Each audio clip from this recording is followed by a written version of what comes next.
নমস্কার বন্ধুরা, NR আগরবতী business চ্যানেলে সকলকে স্বাগতম জানাই। আজকে যে ভিডিওটি আপনাদের সামনে আমি করে দেখাচ্ছি সেটি হলো 2 কিলো কাঠিকে ডিপিং করা হচ্ছে। এবার 2 কিলো কাঠিকে ডিপিং করব, তো সেটা দেখানোর আগে আপনাদেরকে প্রথমে আমি দেখিয়ে নিই যে কাঠি যখন আপনারা সেই 1 কিলোর যে ব্যান্ডেলগুলো আছে, অর্থাৎ এই বান্ডেলের থেকে দুটো করে 500 গ্রামের বান্ডেল আপনারা পাবেন 1 কিলোর প্যাকেটের ভিতর থেকে। তো এই কাঠিগুলো প্রথমে আপনাদেরকে বাছাই করে নিতে হবে। বাছাই বলতে 1 কিলো কাঠিতে মোটামুটি যেই কটা ফাটা কাঠি বা মাথায় যে মশলা লাগানো থাকে না, মশলা ছোটা কাঠি এরকম থাকে আর কি, সেগুলোকে কিছু বাছাই করে আপনাদেরকে নিতে হবে, যাতে আপনাদের ফ্রেশ কাঠিটাকে আপনারা বের করে নিয়ে তারপরে ডিপিংয়ের কাজটা আপনারা করতে পারেন।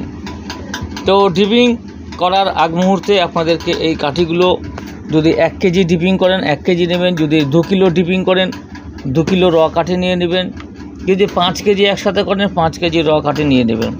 কিন্তু ডিপিং করার আগ মুহূর্তে আপনাদেরকে এই কাঠিগুলোকে বাছাই করে পরিষ্কার করে নোংরা বা খারাপ যেগুলো ভাঙা কাঠি আছে সেগুলোকে বের করে ফেলে দিতে হবে, দিয়ে তারপরে ফ্রেশ কাঠিটাকে আপনারা নিয়ে নেবেন। অর্থাৎ শুধুমাত্র যে ভালো কাঠি একেবারেই যে সম্পূর্ণ আপনি 100% থাকবে সেটা নয়। হয়তো দেখা গেল 1 কিলো কাঠির মধ্যে আপনার মোটামুটি হয়তো 10 গ্রাম বা 15 গ্রাম, মানে আপনার প্রায় 15-16টা বা 18টা কাঠি বা 10টা কাঠি বা 20টা কাঠি 15টা কাঠি এরকম খারাপ বেরোতেই পারে।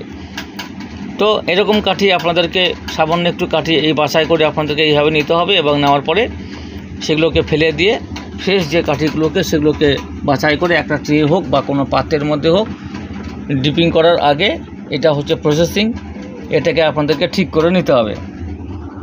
তো এইভাবে কাঠিগুলো পরিষ্কার করে সাফাই করার পরে আপনাদেরকে বেছে বুঝে নিয়ে একটা ভালো করে একটা পাত্রের মধ্যে রেখে দিয়ে তারপরে যে ফর্মুলাতে আপনারা ডিপিং করতে চান সেই ফর্মুলা ইউজ করবেন।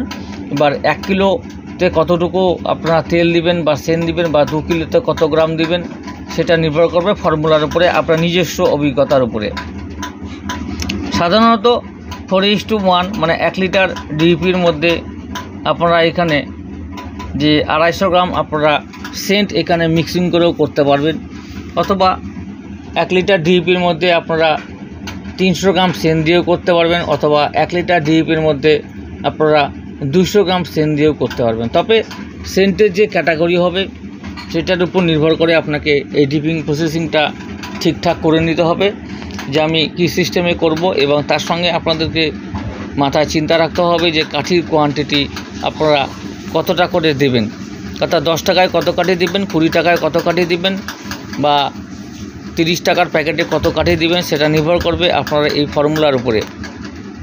তো প্রথম অবস্থাতে আপনাদের প্রাথমিকভাবে আমি এটাই বোঝানোর জন্য ভিডিওটা আমি শেয়ার করছি আপনাদের সামনে, যে কাঠিগুলোকে যখন আপনারা ডিপিং করবেন তার আগে কিন্তু বসে কাঠি যতই পরিষ্কার থাকুক না কেন, পরিচ্ছন্ন থাকুক না কেন, আপনারা কিন্তু ট্রের মধ্যে রেখে একটা পাত্রে রেখে ছেটা ফোটা বা ফাটা কাঠি যদি থাকে সেগুলোকে বের করে ফেলে দেবেন, এবং বের করার পরে যে ফ্রেশ যে কাঠিগুলো সেগুলোকে কিন্তু আপনাদেরকে ডিপিং করে নিতে হবে। এইভাবে দেখতে থাকুন ভিডিওগুলো একটা একটা করে। আর কাঠি বিশেষ করে আপনারা যখন কাজে বসবেন, ডিপিং করতে বসবেন, সেই সময় হাতের মধ্যে দেখতে পাচ্ছেন হ্যান্ড গ্লাভস লাগানো আছে।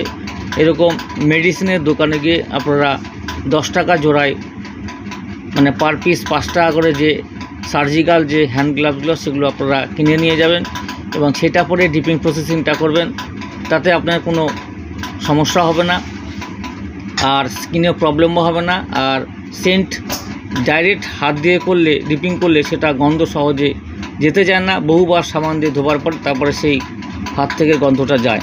তো যার জন্য আপনারা যদি গ্লাভস, হ্যান্ড গ্লাভস, সার্জিক্যাল এই গ্লাভসগুলো যদি আপনারা পরে কাজ করেন তাহলে অনেকটাই সময় সাপেক্ষ, এবং যে মাত্র 2-1 বার আপনারা কিন্তু সাবান দিয়ে করলে